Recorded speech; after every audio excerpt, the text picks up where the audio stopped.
everyone, and welcome back once again to This Week in Guns, brought to you by Patriot Catch Company, VZ Grips, MAF Corporation, and FFL Payments. This show offers commentary on the latest firearms industry news, information, and buzz. I'm your host, Matthew LaRose here, and I'm joined by Mr. Ivan, who... What are you doing? I'm dressing up as somebody who collects Colts. It's not a weirdo. Just a regular Colt collecting type of guy. Just hanging out at the Bluebell. Yeah, collecting the good ones. that's I think that's great, and I love that for you. We got a lot to cover this week, and we're not on time, but we're more on time than usual. So we expect a lot of praise to be heaped onto us. Yes, thank us for it being this bi-weekly in Guns. Yeah. Is it? Oh, whatever. I don't know. The big thing everyone's been talking about is Chevron, right? Yep. Everyone's like, the Chevron, it's down, and it's gonna kill ATF, the Bureau. Yeah, they're rolling over. Just and the burning question: does this mean super safeties am legal? Yes. Ivan, what is your opinion on the super safety? I think the super safety is a very novel design. And what is your opinion on the super? Is this make super safe legal? Is super safe legal? Is this make super safe legal? Okay, but no. Now, Rahimi, does this make super safe legal? Does that make super safe legal? Yeah, like that's been. I don't know why. That's been like the question that we both get constantly. I think it's because we're in that corner of understands what the mystical lizard words mean, but then also knows what the super safety is. Because like if you ask like Mark Smith what if the super safety is legal, he'll say he doesn't say yes or no about certain products because that might be favoritism or some other horrible, awful answer like that. Yeah. Very cool. Thank you. That's very helpful. Yeah. But anyway, so yeah, this one. So guys, Chevron is horrible, right? And it's awesome that Chevron is kill. And there's no doubt about it. This isn't another walk back, right? Like we had an EPA case earlier this year. We had like quite a few other cases that were walkbacks. But this is or was that last year? I don't remember.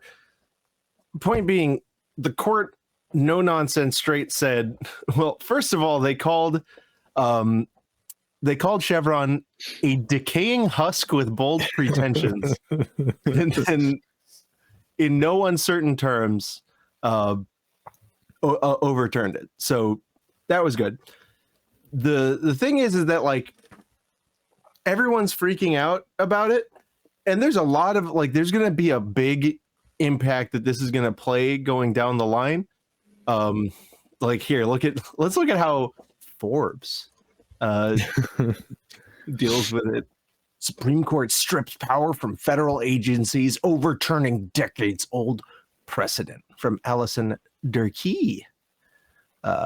Supreme Court overturned a landmark ruling Friday that gave widespread power to federal agencies, a seismic ruling that has the power to upend how the federal government operates and delivers a win to conservative groups who long wanted to see the precedent overturned.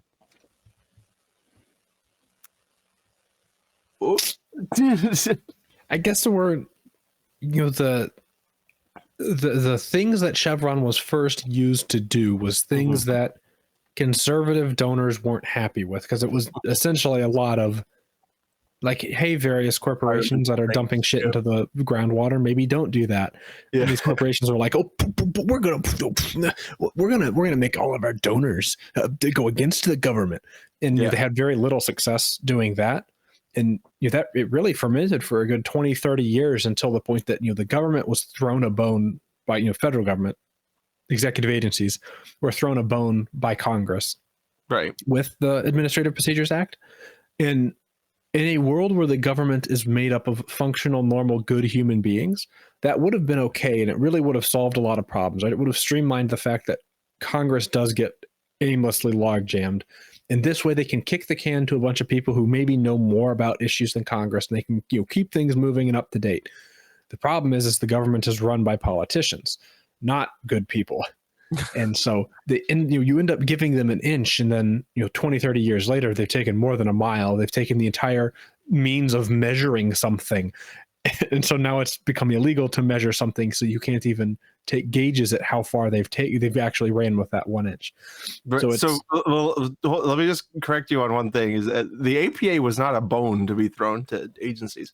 The APA was expressly, even way back then, to combat the evil of administrative agencies doing too much. Right. So the APA was actually designed to tie the hands of administrative agencies and force them to do a little less. And so it was decades after the APA, the Supreme Court is dealing with, like, and various courts are dealing with all these different cases, and a lot of them involving the EPA and interpretations of the Clean Air Act and stuff like that. And the court kind of goes, I don't want to do this anymore. Why don't you just look? The statute is bad. It's poorly written. These people probably know because they're nerds, right?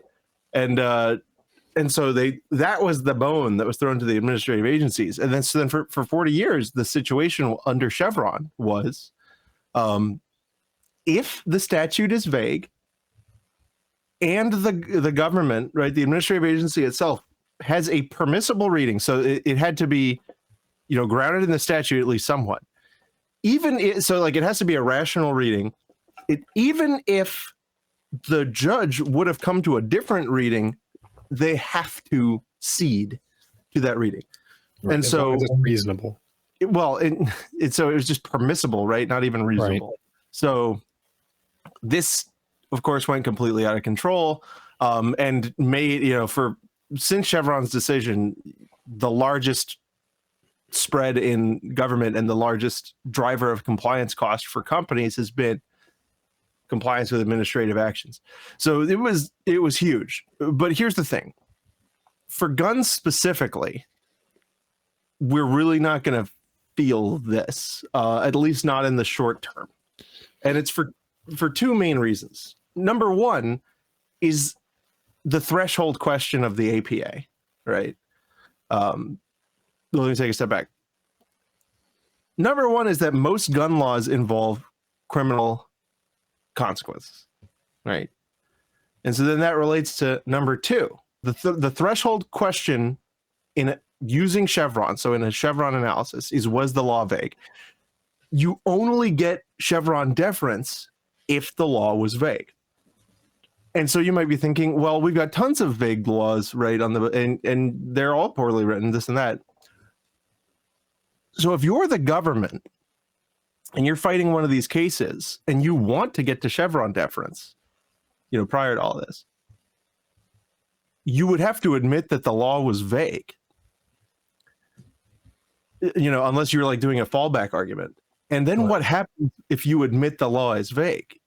Well, in criminal statutes, there's, long before the APA ever existed, there's the concept of the rule of lenity, which is that when something is made illegal, when people are to be sent to prison for something, the law must state it clearly.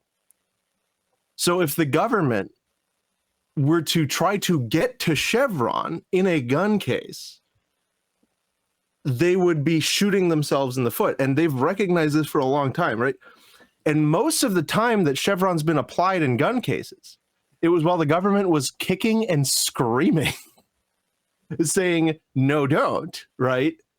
Just let us fight over statutory interpretation. Like, the government was kicking and screaming for this because they knew it meant they would lose eventually. Right. And on top of that, the Supreme Court hasn't granted Chevron deference since 2016, right? So the concept was mostly dead. And I did a piece on this at the Reload about my my full analysis of the situation. And I think if there's two ways that this will have an impact on gun litigation. I think number one, and frankly more importantly, this will begin to reverse the kind of pernicious, pervasive deference, like sub-deference, that courts have been giving to administrative interpretations for years now. And what do I mean by that, right? even if they're not applying Chevron deference, right? Even if they're saying, okay, well, we're not applying Chevron deference, I'm just agreeing with the government. It's impossible for that not to be in the back of the judge's mind, like, oh, well, you know, they're the experts and they know, like, you know, the same thing. If it's not codified, not codified, right? But if it's not legally enshrined as a specific type of reliance, it's just as dangerous if it is just a pervasive thought among judges who want to get out of having to do hard legal analysis. And Chevron has kind of stood for this big proposition that that's an appropriate thought to have. So what Loper does, that this case, what Loper does is says straight clearly to judges, your job, regardless of what the job of the science people is, your job is to read the law and determine what the law actually says, and you never get to cede that to somebody else. And so, yeah, I put this in the Reload article. While nerdy lobster clawed science types at the EPA might have nuanced understandings when it comes to sniffing nitrogen, that doesn't change the fact that laws have to be consistently interpreted. And even if it's nitrogen sniffers that really like do the nitrogen sniffing, at the end of the day, it's Congress critters that write the law and they're lawyers, right? So it is within the purview, and it is frankly within the core concept of separation of powers to have the judiciary be the only ones who are interpreting the law.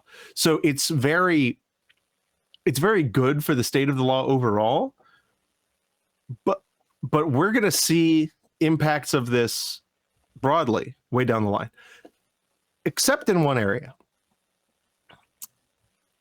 There's one area of gun laws that is devoid of criminal consequences, right? And is based entirely on a permissive regime that I think can really come out after this. And that's importation. Yeah. Especially the sporting purposes test. I think that is in big trouble. What do you think? I tend to concur. I know a lot of people were like, you know, jumping up and down like, oh, this means the pistol brace thing is dead letter. It's not true. ATF isn't relying on Chevron at all in there. And in fact, they're trying to keep Chevron away with a 20-foot pole. They don't want that and didn't want that from the beginning. You could say maybe that was them reading the tea leaves, but more really they realize that it's just not a sound legal argument for most of the gun things. There are some cases, of the criminal implication, like 100%. Right. There are some cases recently where the ATF has leaned on Chevron to do anti-gun stuff, such as using a non-incorporated trust to try and form a machine gun, because technically speaking, unincorporated trusts aren't listed on the parties that are prohibited from possessing a machine gun. And at the time that the Hughes Amendment was written, I don't think trust NFA ownership was like a well fleshed out discovered thing, which is why they wouldn't have mentioned it. Right. But now that you've got sort of this new legal entity that is capable of owning NFA firearms, and everybody agrees that's the case, they're not listed as being prohibited from owning machine guns, new machine guns. Right. And ATF has used Chevron in the past to say, no. We say an unincorporated trust is just like being any of these other things. And so, you can't have them. And so little quiche niche stuff, ATF has relied on Chevron in the past, but I think your analysis is correct. Where I think where this has the most impact is 5-10 years from now, once courts have finally gotten bold enough to say, hey, executive agencies, you're wrong. Once they stop getting, it's not even Chevron deference. It's just like deferring to them because they're quote unquote the experts. Right. Lots of places in court will hopefully start requiring the ATF to prove some of this nonsense. So instead of the ATF saying that's a machine gun because we said so, or that's a short barreled rifle because we said so, and stomping their feet about it, the courts will be, did you through the APA say officially that this was a machine gun or a short barreled rifle? And the ATF will go, well, no. So or explain in concrete detail how the statute matches the thing in front of you. And even with the pistol brace rule, right? There's things that the ATF would say is a short-barreled rifle. Like, assume the pistol brace rule isn't enjoined and tortured to death a million times over. Say it actually went into effect and didn't get enjoined. There are things that could be designed, could be manufactured and sold that technically don't fall within the purview of the pistol brace rule, right? Like you use the old score sheet and come up with some use of a pistol brace on something that eventually somehow isn't an SBR. ATF could still come after you and say, "Oh, we think that's an SBR," and they'd railroad you through court. You'd be out a lot of money, out potentially your own liberty, right? Thrown in jail over it. And right. Previously, under indictment, lose your ability to have your job, your security clearance, or whatever it is you had. I mean, not that people who have jobs requiring security clearances are people. I'm not suggesting that, but and so previously the sort of deference that especially the trial court gives to the ATF is if the ATF says it, they're the gun experts. They know everything, and your Second Amendment challenge will be denied. Yeah. Any sort of technical analysis will be denied, and maybe you'll be able to take it up on appeal. And in some cases, trial court judges will even say, like, "Oh, I understand you're keeping that for appeal," which is insane because, like, hey, no, you are supposed to be doing the analysis. It's your job. Yeah, and what if you did your job? Hopefully this decision sort of like reminds judges there was at least a little bit of wink wink nudge nudging saying like, hey, this is your job. It's not the agency's job to tell the court the way it is, and the court goes yeah, that's really cool, there's supposed to be some amount of analysis and reasoning that goes on there that isn't just take the whole government's boot straight down your throat and become the government's meat puppet. This was actually something I grappled with in the Hoover case, with the trial judge, where because I had explained something in the context of Chevron, because the only evidence the government had for its interpretation was, an agency opinion, right? Right. Them making it up. And I believe at the time that anybody was arrested for it, they hadn't published the fact that they thought this was a machine gun yet. They just come out of nowhere and say, we think it is. Yeah. And so I explained, I was like, because there was like 3 different motions where I was like, Judge, you need to apply the statutory definition. Like you can't just cite their effectively the testimony of counsel, right? The unsworn, unproven statements of counsel. And I talked about it in the context of Chevron, right? Where I'm like, this isn't a situation where you can just defer to the agency. And then they like laughed at me. They're like, why are you bringing up Chevron? This isn't a Chevron case. I'm like, because you're deferring to an agency in an inappropriate situation. And that but that's one of those situations I'm talking about, right? They can't even recognize that they are like all of this shit, all of these situations where they the trial courts allow the ATF to do these horrible things. It boils down to like a Chevron virus where they just the courts automatically stamp. Yeah, they just automatically stamp. Well, they said they're the guys who know, and they said it. So why would I read the statute critically? They're saying it now for the first time in court is evidence that everyone should have known it was that way forever, which is kind of a bonkers way of looking at it because there's any number of ways that they could screw over any number of people by doing that. And I don't know that this decision necessarily stops that from happening, but it should stop it from getting worse. And assuming the courts have the balls to do their job, from there the ball starts, the pendulum has swung as far as it's going to swing to the one side, and hopefully it comes crashing back towards the other at rapid speed. At funny speed. Yeah. Oh, and by the way, guys, if you want to support Matt Hoover, send money to his wife. Like, she really needs it right now. Things are not going amazing for them for obvious reasons. Nothing to do with the case, We're in the Court of Appeals now. It takes a long time, but it's fully briefed, except for a couple more little things we're going to do. But, check out his channel. His wife has posted links to her Cash App and the Only Tactical Fan store. I really would appreciate if you guys supported them through all of the stuff that happened with that case. no gun rights groups stepped in to provide aid. Okay. There was one group who stepped in to make a mess. Another group who stepped in at the last second without, I'm not even going to get in on that, but that wasn't super helpful. Both of those groups fundraised a lot of money off of doing those actions. Neither of them sent any money to the suffering family of the victim of state action here. So I really, if you guys want to support something that's like a core microcosm of everything that's going wrong with our government in the gun space, right? In the administrative overreach space, in the failure of the rule of law space, please send some money to Matt Hoover's wife. Like, sincerely. All right, so we're gonna do a hard shift. We're gonna put the clutch in and so now we're going to talk about the debate. Yes. So let me say something.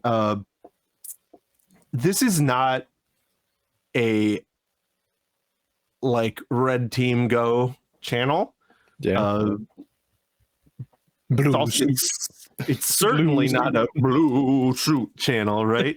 But you know, and so I know we have some supporters and some watchers and some subscribers that are, you know, like super and the actual like ideologically interesting side of communists, not just like tanky idiots.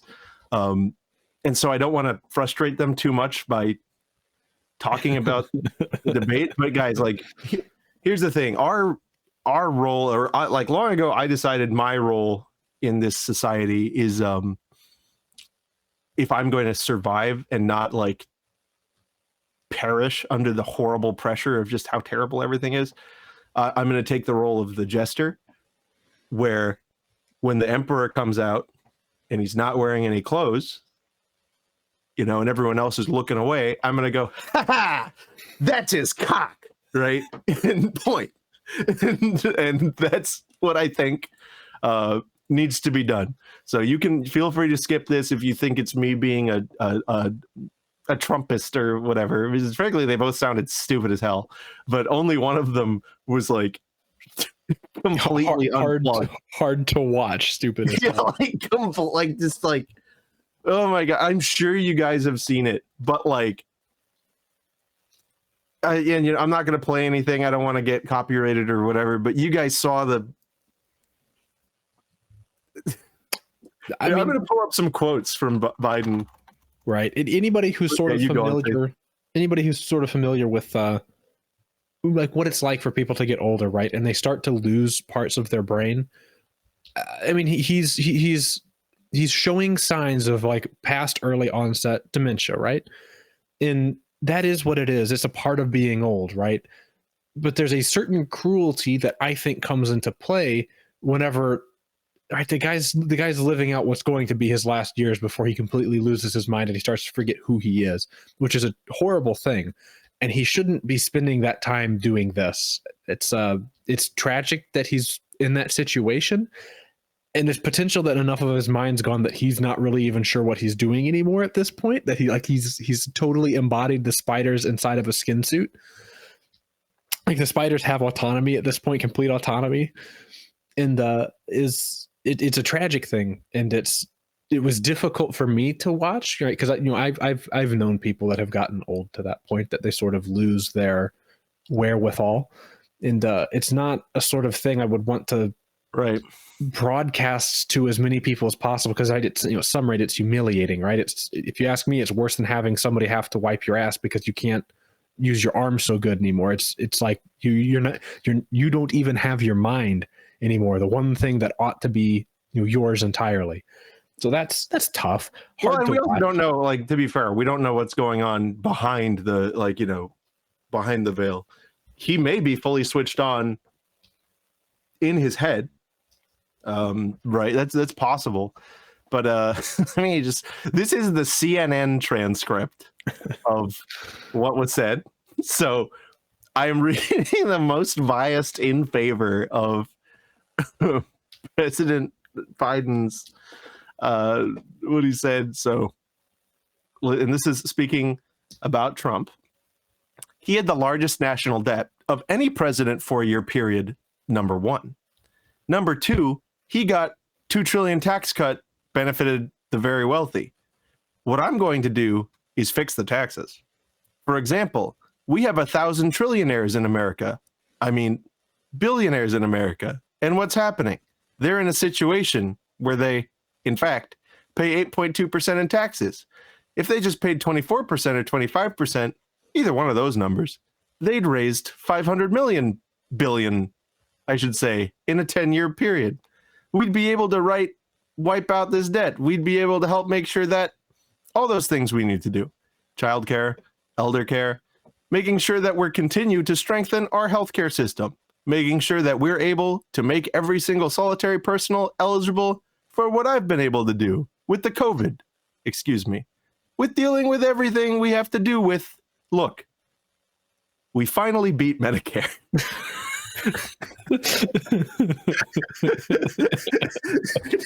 That's bad. It's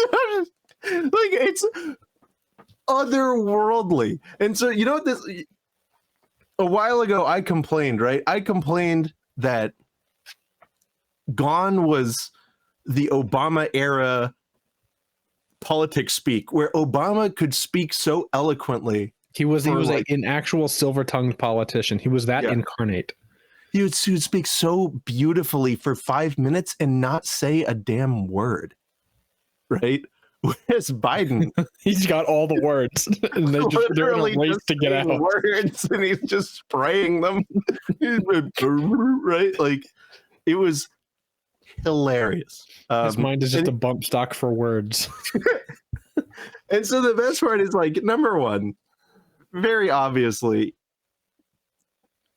the situation is hilarious because the DNC can't drop him because of like the way their rules is.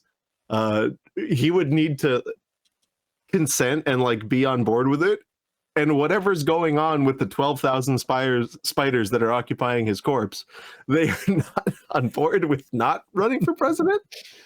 And like, I know they've held, the news since then, because like even people on his team were saying like, yeah, we got to find somebody else, which is not reassuring. Like CNN's post-debate analysis was like, bro, what the fuck? We're gonna lose this election. We Democrats are going to lose this election. It was like a lot of negative analysis, and then supposedly since then, people on Biden's staff have been talking about what's happening behind closed doors, including Biden and his team met with all of their biggest donors to say like, hey, there's a possibility maybe he will have to step down.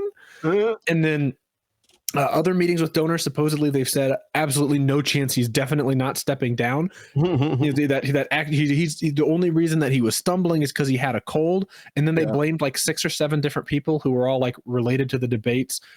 Like other people on Biden's team, like it's everybody's fault possible, except for the fact that maybe he's getting old and his mind's not all there, right? And everybody, and then then supposedly the donors spoke up and said like, it's very offensive that you're talking to us like this. We're not stupid. Our eyes saw what we saw. Like maybe we should be looking at a different candidate.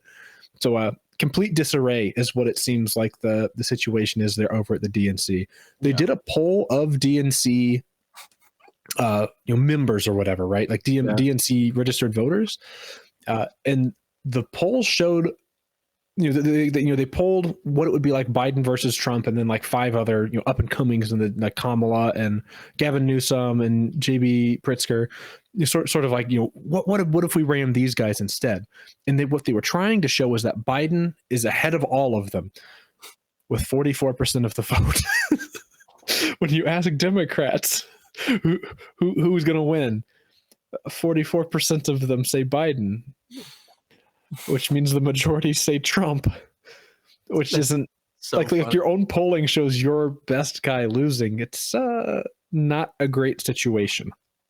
Yeah, I like this quote from Hank Scheinkopf, campaign aide to former Bill Clinton and longtime political strategist, which is not a real thing, by the way. Whenever I used to go on TV in DC and I said something that sounded vaguely right wing, they would call me a Republican political strategist.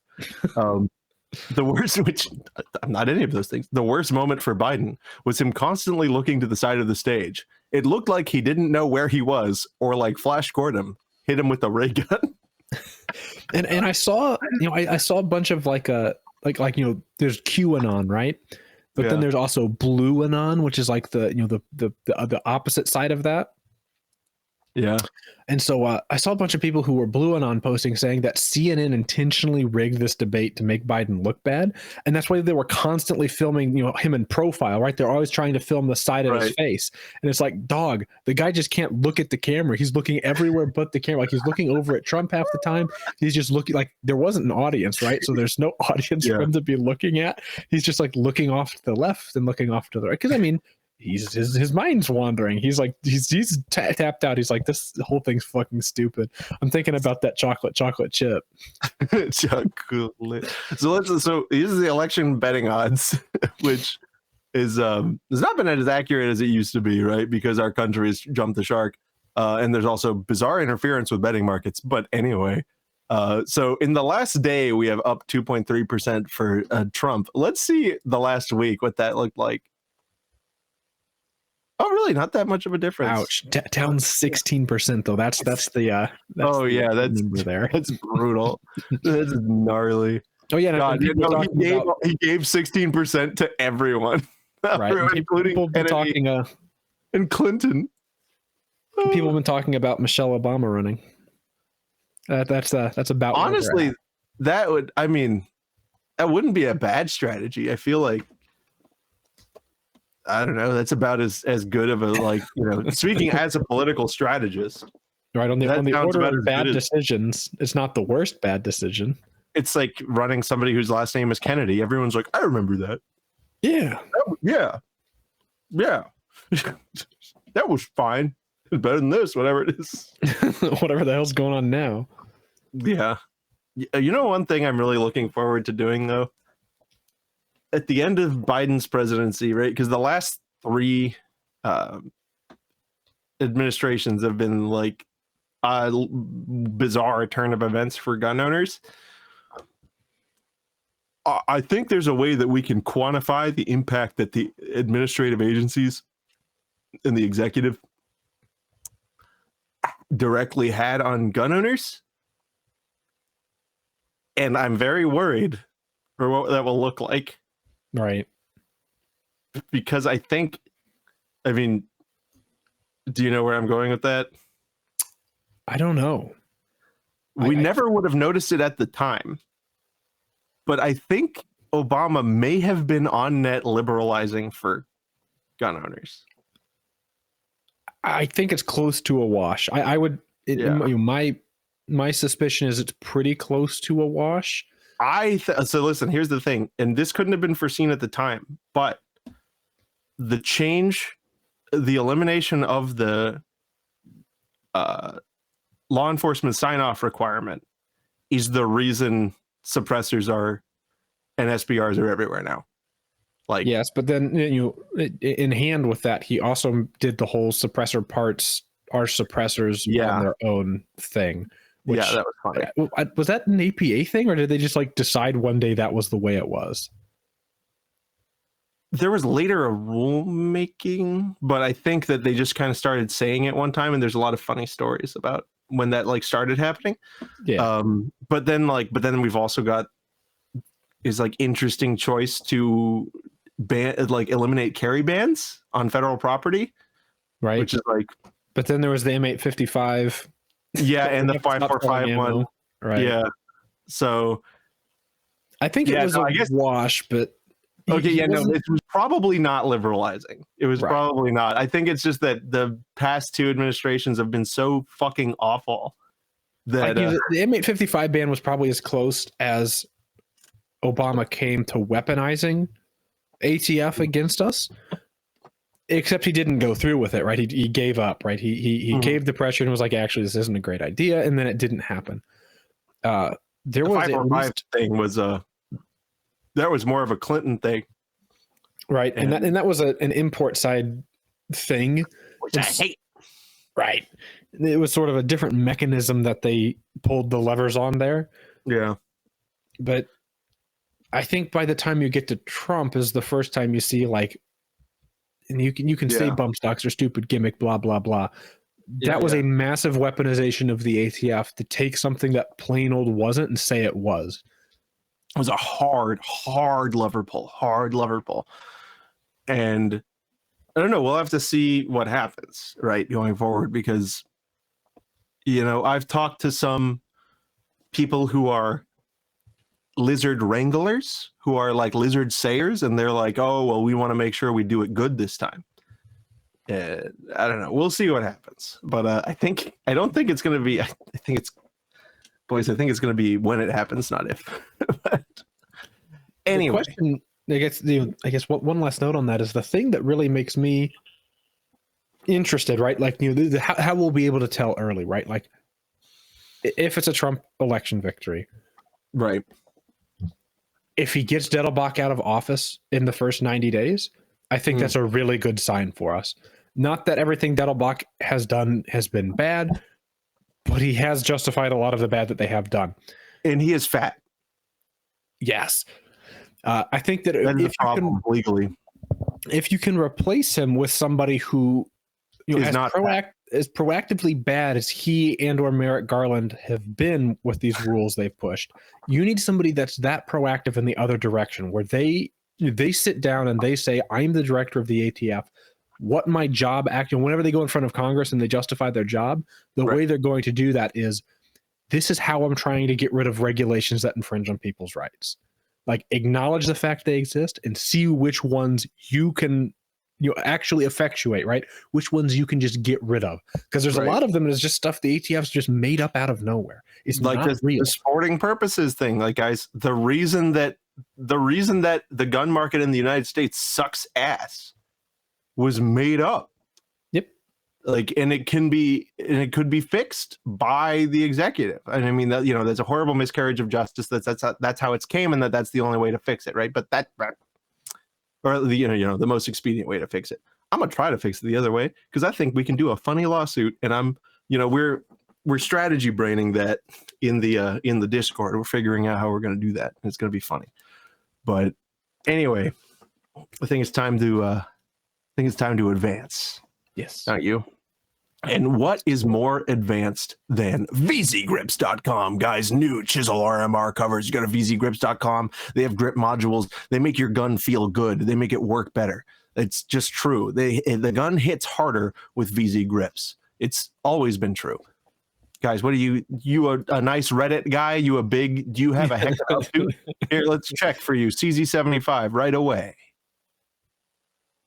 Look at all of these different options of CZ75 grip available in any color that you think about the grip, whatever it is, and you can use it, and they are good. So buy at least 3, test them out, give the ones that you like the least to the friends that you like the least. That's how it should work. And guys, if you use promotional code ThisWeek15, that's THISWEEK15, you are going to get 15% off your order, and that is the thickest, juiciest discount that is available from VZGrips.com. So guys, VZGrips.com, promotional code ThisWeek15.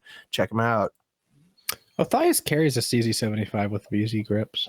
Yep, and I have VZ Grips on my 40 caliber high power. I just got some VZ Grips. My second set of VZ Grips for a 1911. The first set didn't fit because I got the complete wrong grips, and so now I've just decided one day I will have a short grip 1911 that I'll put them on. Oh, yeah. Can those little double stack ones, would that work with that?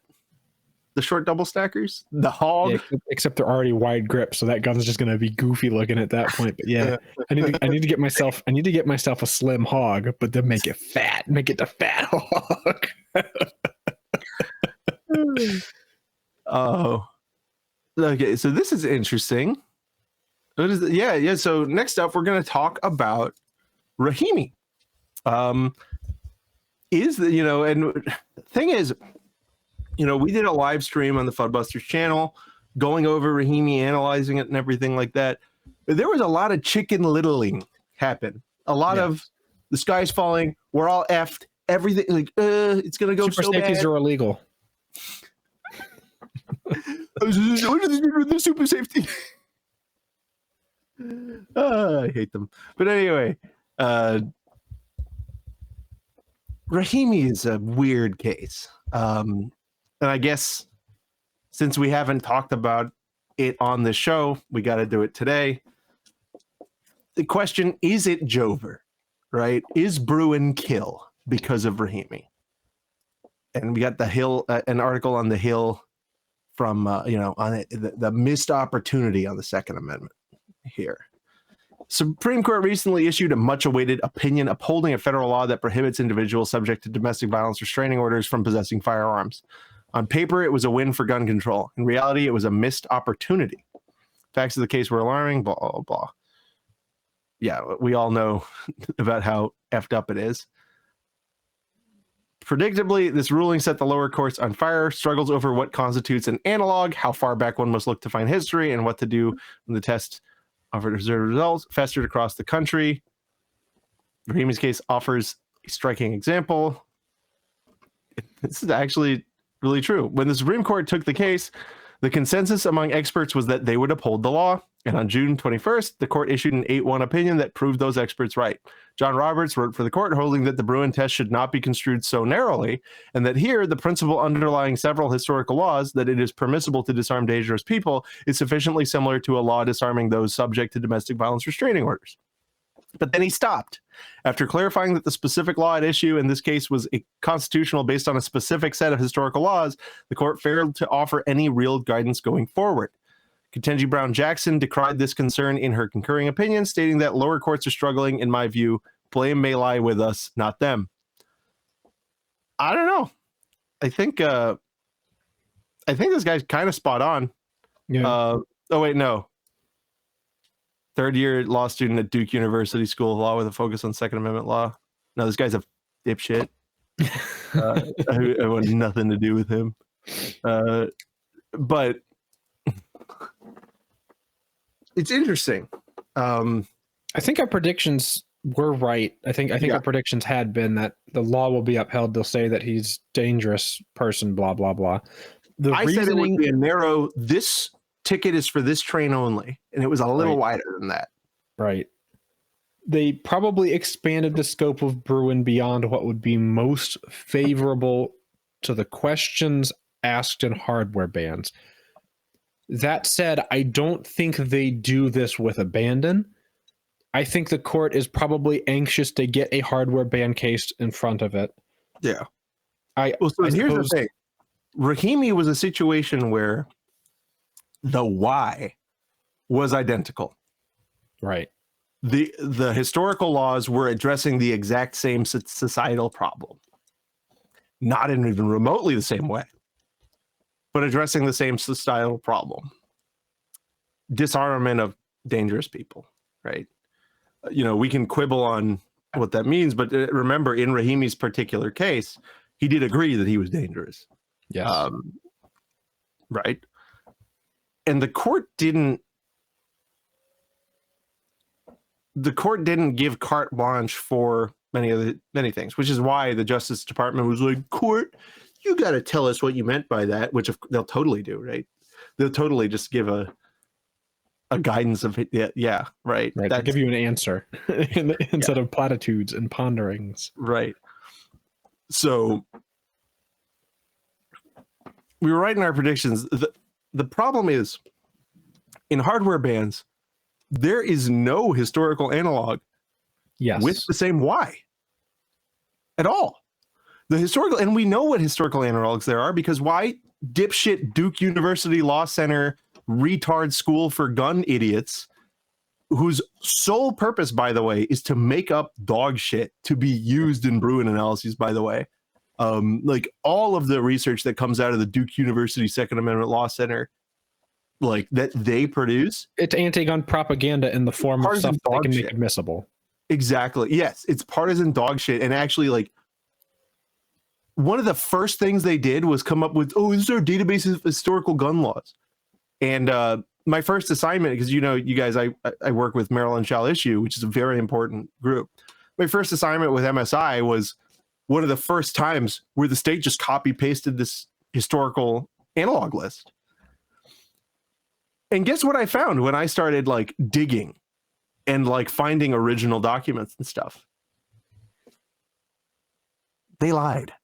They took things like wildly out of context or omitted context on purpose, or there was no context and they're just like almost inventing quotes. Right. And so like super messed up.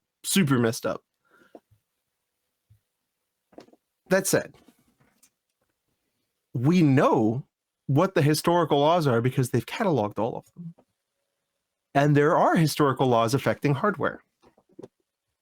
I also know this because I've litigated in court against these examples that were brought up to justify a Second Amendment analog. And the how, some of it was similar. They would check, make sure you had the gun right, make sure the gun was a certain caliber, certain length in some instances. The why, though, was a little different. The why of the current law is because we're scared of these guns. The why of the historical laws was we need to make sure you have a gun and that it is sufficiently dangerous. So I don't think that this rubber stamps, like logically, it doesn't rubber stamp hardware bans at all. There are other things that it may cause problems for that are bad, right? But hardware is probably the thing that we're most concerned about because that's what affects, well, two things, right? Prohibition, because there's far too many, frankly, I'm just going to say it straight up. There's far too many states that regulate and like put predicates on you simply owning and possessing firearms. And number two, like most people in federal prison are there because they had a gun, just because they peaceably possessed a firearm while being subject to some 922G disqualifier. And, guys, I'm going to get a little bit on the racial justice thing here, but this progressive government thinks that it's so like, all this whole like, oh, you're not, if you don't vote for Biden, you're not black, like, right? And like people actually believe that. Like I was watching a service at a Black Baptist church, and like half of the sermon was about how you still have to vote for Biden, despite what happened at the debate. Which I was just like, where am I? Like, let's look at how this stuff stacks up. The feds invent crack, pump it into the ghettos, where state and local governments, they're all the same motherfuckers, right? Work together to lock minority people. Why?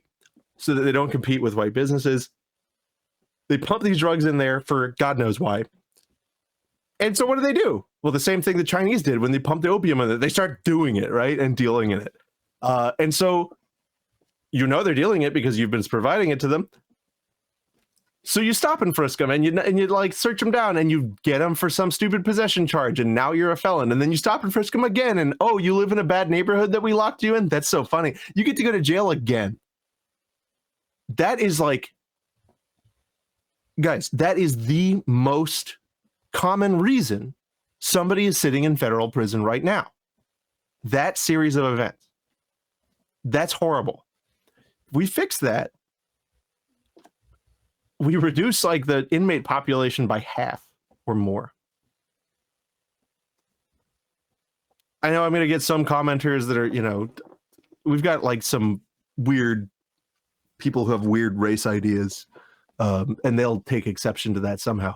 But I think the federal government in any one of its different avenues, losing half of its business is a pretty fucking good step. right? Half of their business, half their customers. Yeah, right? And of course, right, it's private, this and that, right? I don't know, again, but I don't know. What do you think? I agree. I think that's pretty much spot on. That, I mean, I think the court is angling to take a hardware ban case at some point. It's currently got all of the Illinois' ones in front of it right now on an injunction question. I don't think they're going to take them. I strongly doubt they're going to take them. It's going to be a question of, do they just deny cert or do they GVR it in light of Rahimi? If they GVR it in light of Rahimi, it's going to go back to the seventh. It's going to go back to the Seventh Circuit, and the instruction is going to be actually a looser fit on your analogs is okay, where their analogs are already like, to the extent they used them, non-existent, because they didn't actually get to the Bruen analysis because they were just like, oh, they're not arms.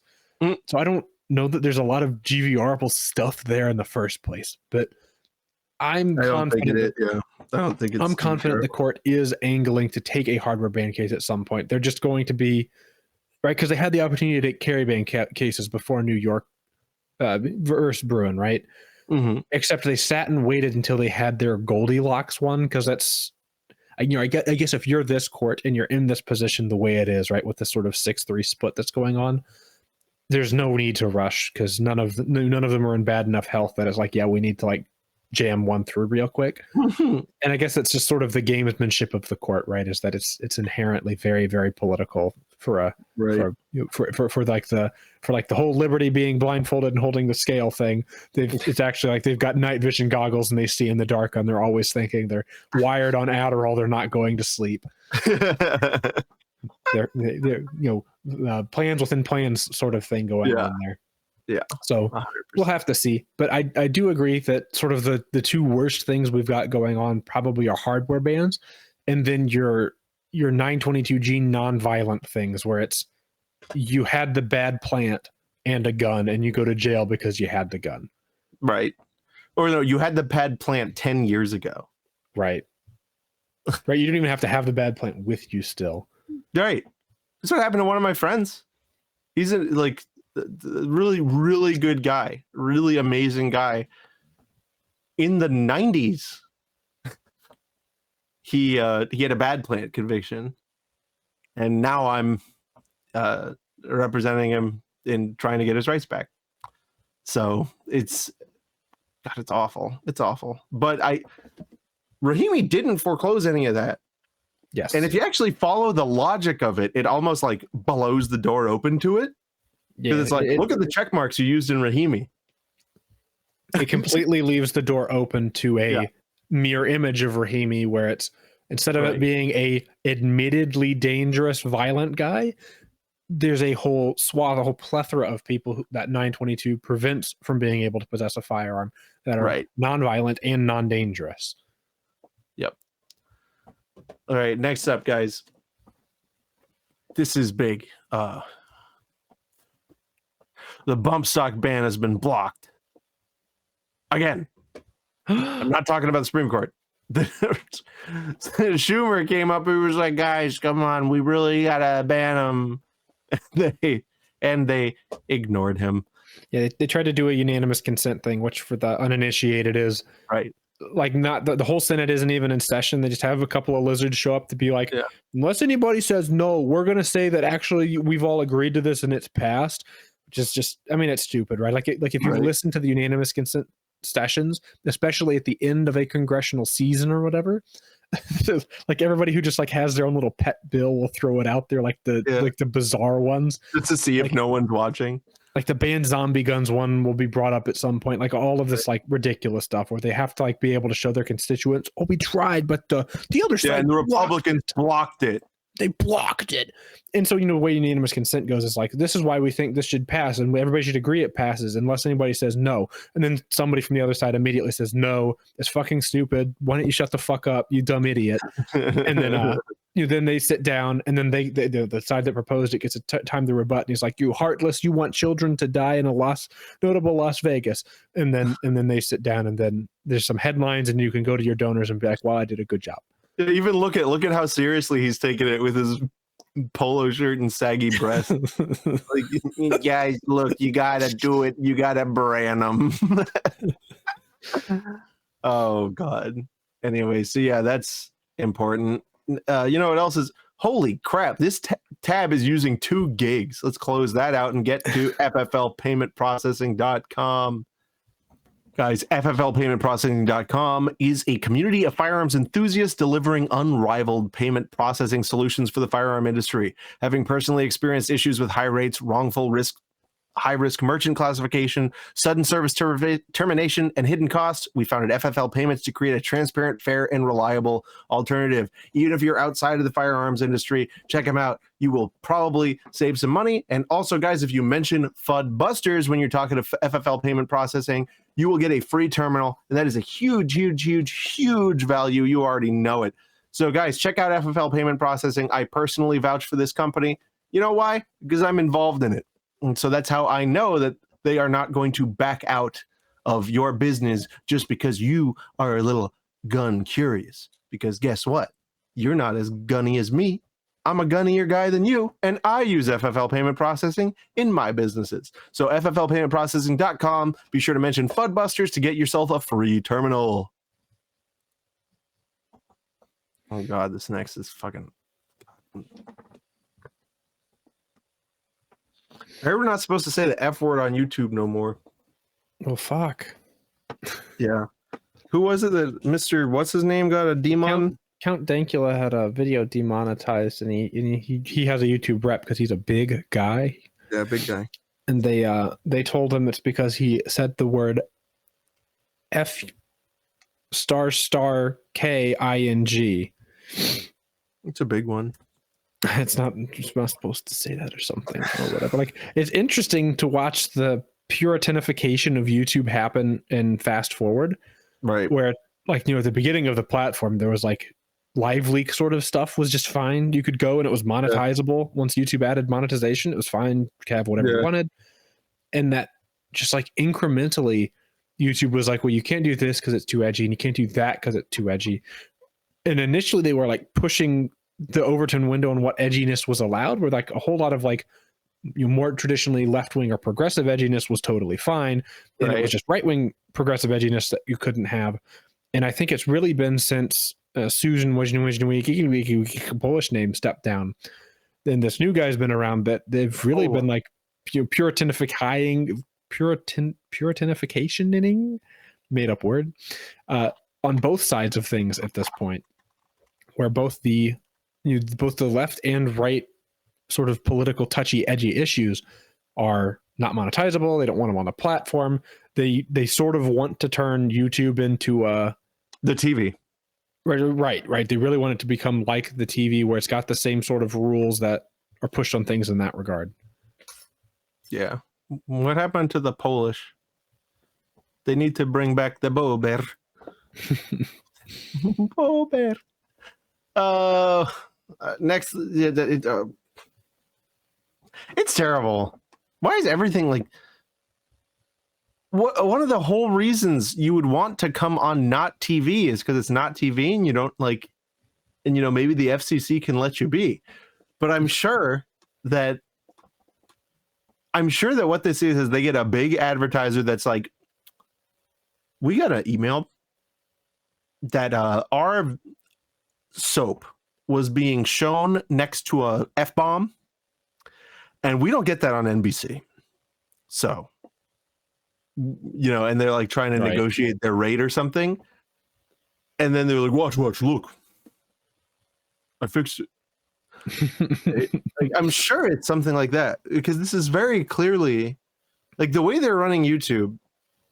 They're running it as if it doesn't matter what they do to us. Right. Like they're just assuming that there's no breaking point. There's no point in which we would switch because the cost of switching is too high. But the reality is that people haven't switched away from YouTube. It probably just because it hasn't gotten bad enough. I don't know. That's what I think. And it's pretty bad, right? But obviously not bad enough to justify the switching costs for everybody. Because if it did, they're just like people switched off of MySpace when the switching costs were low enough. It can happen. It will happen at some point in the future, and I don't think they believe that will happen. And it will be a funny stock market day when it finally does.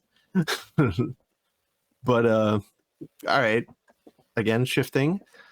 This is the worst type of crap. Like this, it's awful dogma politics, just vile garbage is what it is. Nonsense, right? This is the like, if you want to trigger me, just say public health, right? Because that is, no other pair of words will prime me as well to know that somebody is about to say some shit they have no idea what the hell they're talking about, right? Because the conception of bringing up public health outside of the context of like pathogens and things is fundamentally retarded. So anyway, we're like, the U.S. Surgeon General has released a new report and issued an advisory on the public health crisis of firearm violence in the United States. Dr. Vivek Murthy released a landmark Surgeon General's advisory on firearms violence, declaring firearms violence in America a public health crisis.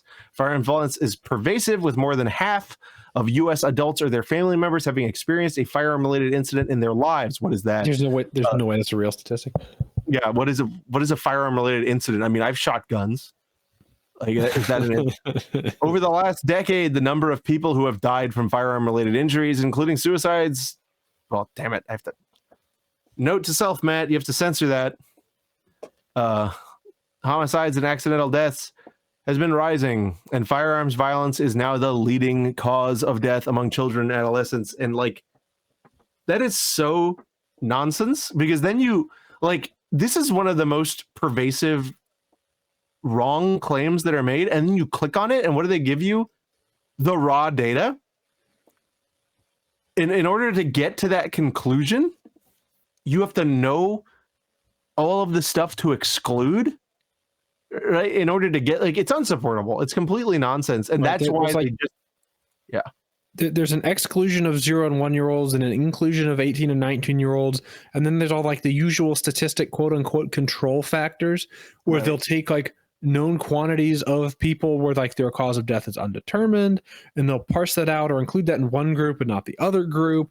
And you do all sorts of gamesmanship. To get you to the conclusion where it could be like refrigerators falling over is like in the top 3 for killers of children by using, it's the whole lies, damned lies, and then statistics. So this is how we fixed it. According to the Surgeon General. 1, critical research investments, such as improving data sources and data collection, examining short-term and long-term outcomes of firearm violence, and conducting implementation research to improve effectiveness of prevention strategies. 2, community risk reduction and education prevention strategies, such as implementing community violence interventions, incorporating organizational violence prevention and emergency preparedness elements into safety programs, and encouraging health systems to facilitate education on safe and secure storage. Firearms risk reduction strategies, such as requiring safe and secure firearm storage, including firearm child access prevention laws, which work so good. Implementing universal background checks and expanding purchaser licensing laws. Banning assault weapons and large capacity magazines for civilian use. That would fix it. Yeah. Treating firearms like other consumer products, including requiring safety testing or safety features.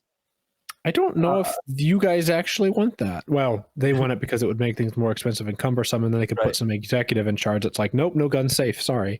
Implementing effective firearm removal policies when individuals are a danger to themselves or others, and creating safer conditions in public places related to firearm use and carry. Mental health action and support, such as increasing access to affordable, high-quality mental health care and substance use treatment. I mean, that I agree with. And B, building on investments to enhance safety measures and evidence-based violence prevention efforts in learning settings. That was almost nothing was said in this whole thing. So, like, here we got give me money, pass all of the laws, give me money, and hey, people should be able to go to shrinks. I don't think this is worth much analysis. I think like shockingly absent there, right? And as it always is Right. they're very interested in spreading education on storing guns safely, but there is no interest or emphasis on Using them. like if we're to accept that the federal government has any role in a public safety context, harping to you about the ownership and risks involved in owning guns, and then they're going to be asking for money. Some, if not most of that money should be going towards government-funded gun safety training. And it should be implemented at least in part in schools. Where a country that has more guns than people, it's kind of bizarre that we teach everyone, like in New York, what's the figure? It's like less than half the people in the city actually get their driver's license because none of them are going to drive. You can't even own a car. It's impossible. Right. It's crazy that we still then force them to learn how to drive through school, public school programs. Private school programs usually also required. It's crazy to me that there isn't that same thing, but for guns. And probably the reason for that is Republicans have a knee-jerk reflex to that concept because they know the sort of people who usually end up being teachers, you probably don't want to teach your children how to use guns safely. So it ends up having to be because at least the way it was at my school is like driver's ed was taught by the PE teachers. The fuck do they actually know about driving in cars, right? Nothing. They just have extra time because they're not doing PE all the time.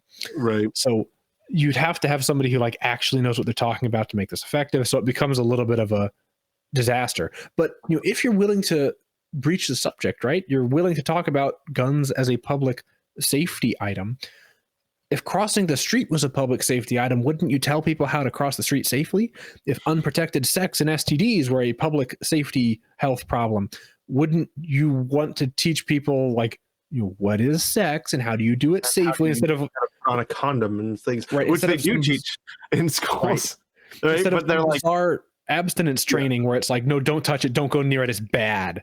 Because that's never stopped a kid from being curious, right? They also do that. I remember I had to sign a paper in a public school to sign a paper that I would abstain. Yeah, I won't eat the weed, heroin, sex, drugs. Yeah, it's all stupid. So let's just move on. So this next story is really interesting. So there's an article on the meat eater. I have no idea if they are trustworthy or not. They write all sorts of hunting articles. Like they write laws that are great to ignore about what calibers to use for hunting. Yeah, that's really boring. But yeah, they've got an interesting article on how the ATF slashed Form 4 approval times, which I was looking at recently. I'm like, yeah, damn, them Johns sure is quicker. And so let's take a look. Yeah, purchasing a suppressor has historically been one of the most frustrating experiences for gun owners. The paperwork is onerous, but the wait time is what really gets you. No one wants to drop $1,000 on something just to wait a year or more to bring it home. So I did read through this one, before we put it in the show notes, even. Okay. Sort of the gist. The two things that the source for this is Silencer Central's, I think, CEO or director, whatever their corporate structure bigwig guys are. They're sort of the sources for this, and they point to two big things having changed at the ATF that allowed this to happen. Mm-hmm. And it wasn't the thing that I supposed it would have been, which is kind of interesting. The first thing that they pointed to is that Stephen Dettelbach got appointed, which you may think is strange because he's kind of an anti-gun lunatic and always has been. But Dettelbach being appointed as an actual director means that he can make actual directorial choices, where they explained the previous acting directors didn't have that authority, and they realized if they rock the boat at all, they're probably out of a job, right? They're probably going to have to go find something else to do. So they're just interested in maintaining course and not changing the way that anything actually works at ATF. Meanwhile, once Dettelbach is in, he's obviously very interested in changing the way that things worked. In fact, he's willing to go on the news and tell you how stupid he is about guns, admit it, and humiliate himself, and has no problem, rocking the boat to the extent of humiliating himself. But him being appointed means that you can drag him in front of Congress and bully him politically, and that had happened multiple times. Where every time he was dragged in front of Congress to be humiliated about something, at least one congressperson would ask him, why are NFA wait times so long? we give you so much money to make sure this is done properly, and you The committee has allocated $20 million to the e-form system. Why isn't it working? You better get it right. That's what you could. Right. Or that $20 million, the threat there is the $20 million goes away and you lose a lot of employees, and that makes you look bad. And then political pressure, the fire rises against you. Right. And so certainly that would have had some effect, right? Because at the end of the day, the Republicans did manage to slash ATF's budget, which is kind of cool. Right. They probably should have slashed it more, would have been more cool. But ATF was capable of being bullied, right? And so that bullying helped in this particular instance. And then the other thing that they point to is there had been a guy who was head of the NFA division, and they had appointed this new guy, and this new guy went and sat through the process of actually completing these he did 100 of them. And he went through and saw what here is actually bullshit, because most of the information on the forms is unnecessary, doesn't need to be verified because it's verified elsewhere, or it's just in addition to being duplicative, it's just not actually something the ATF cares about. Right. This is speculation on my part, but I have a suspicion that they would at least try and call your local police department to see if you dropped off the duplicate forms, and they'd never get a call back, or the guy on the other end would go, huh? What? Nah, that doesn't make any fucking sense to me. Have a good day. Right. So I imagine there's a lot of paperwork that they were able to have cut out, right? Because it shouldn't be taking a year.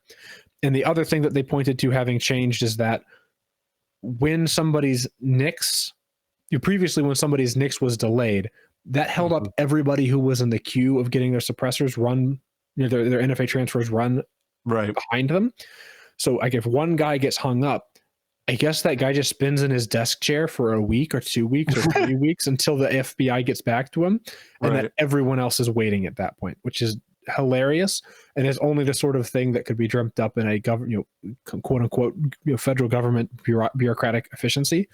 But that's gone now and fixed. And the end result of this is Form 4s are being processed in some cases in the same day, which is a lot better, although it is still offensive that the Form 4 exists at all. Right. And frankly, if it's to exist, we're existing in the 21st century, right? You can 3D print a suppressor faster than you can buy one, even with the hours wait, right? If Form 4s are to exist in the digital age, it's utterly unacceptable that it's not as fast as a NICS check, right? It should actually just be a $200, you've sent it to them. The ACH will show that hitting leaving your account and hitting theirs immediately. They do a NICS check on you. I guess run your fingerprints. You can fax your fingerprints in or email your fingerprints in, although that's also a ridiculous requirement that doesn't actually help anything ever and should probably be dropped. But I completely just sidetracked myself.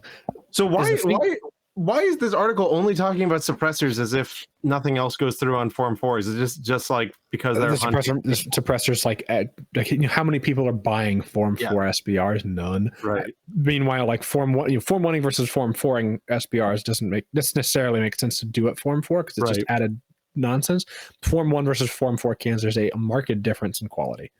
Right, of course. So I guess actually, no, this isn't just about suppressors. It's just about the Form 4 process.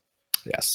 Yeah. So this is really interesting. And I actually think it's kind of cool that somebody did this is what bureaucrats are supposed to do. Right. So what was this guy's name? The one who did 100 Form 4s? Hiller, maybe? Yeah. Ben Hiller. That's a good bureaucrat. That's a really good bureaucrat. If he wants to be a really good bureaucrat, hey, he's got to be a listener. So once you go into work the next day, after whatever day this airs on, find a guy who you don't like, right? A guy who you've had beef with. Tell him just any Form 1s for machine guns he gets, just approve them, just to see what happens. Just approve 50 of them, 100 of them. Just start approving them. Just approve a bunch of new machine guns, because who cares, right? Just to see what would happen. They're registered, you know where they are. Maybe a funny thing happens. Yeah.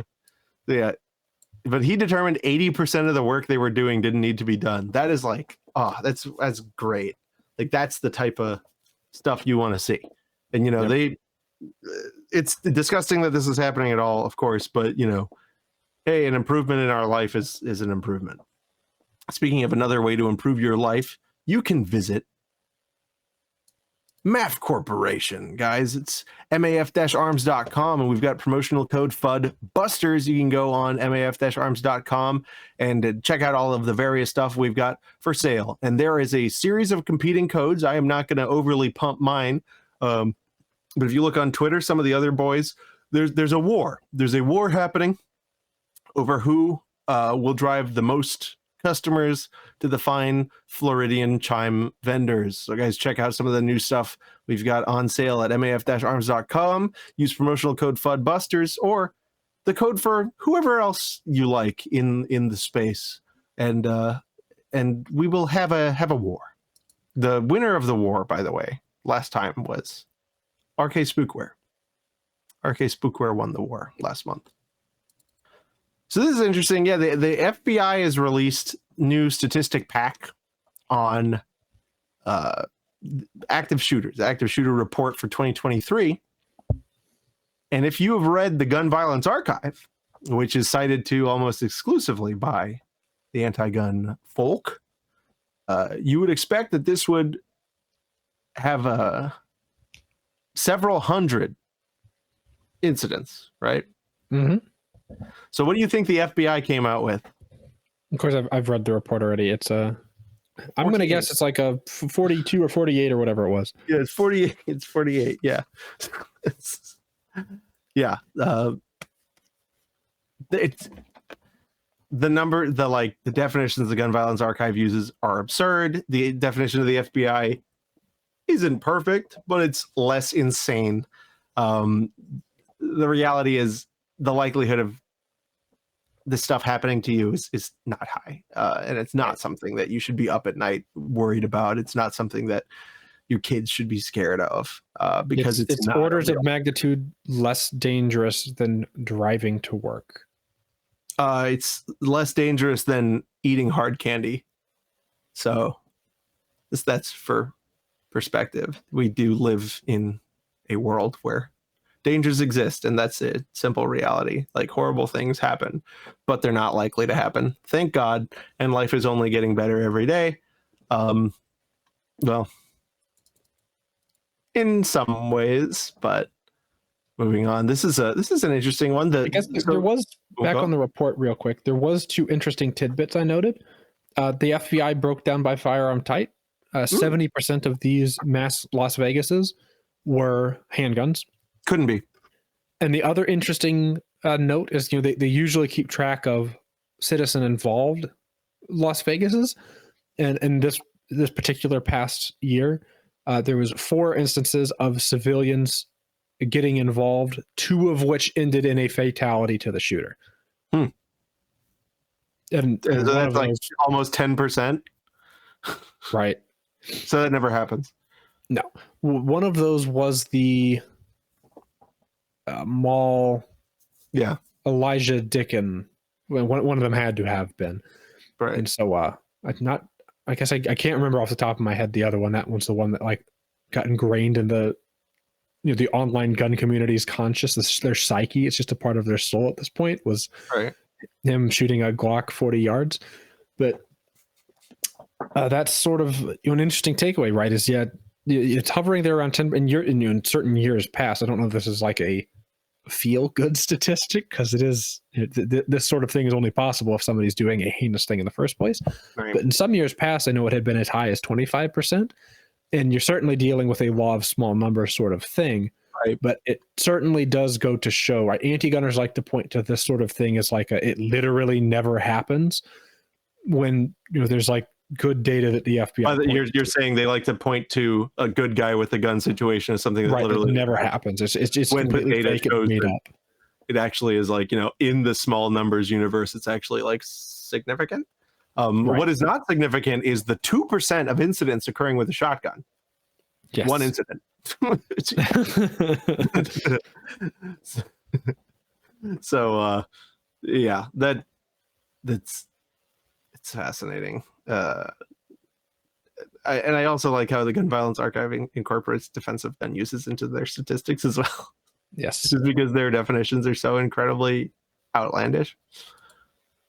But moving on now to discuss another notable Vegas, the Uvalde police. Of course, there was a lot of news about them being investigated. And we have the former chief indicted, first ever criminal charges over failed response to 2022 mass Vegas event. And that is quite a profile. Mugshot for former Uvalde Consolidated Independent School District Police Chief Pete Arredondo. God, that's quite a fall.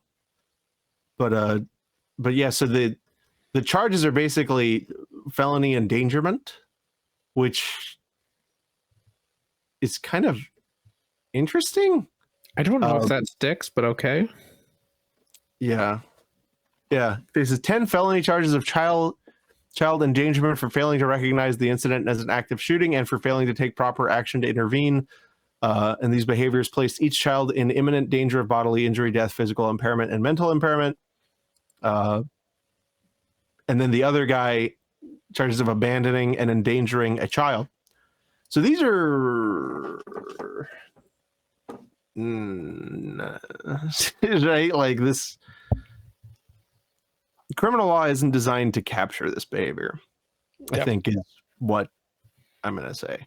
You're kind of torturing it to make it apply here, and then you've also got to answer the qualified immunity question, which is probably going to be difficult to answer because I don't know that they did anything uniquely insane here. They did the regular, regular inclination. We don't need to do anything for you.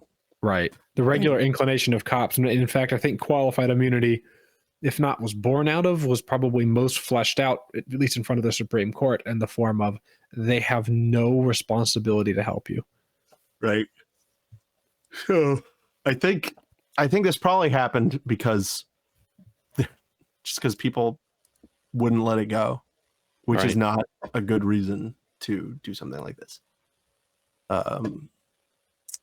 But we'll see. We'll see what happens. We got one more story, guys. But I will say you should go to patriotpatch.co. They're a longtime supporter of the show. And look what I got. It's look, United States bird.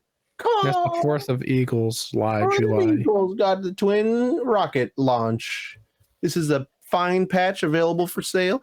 Do you think if you strap 2 rockets to a bald eagle, it'd fly really good? If you do it on the 4th of July, is it still like, do you still get a big jail? Yeah.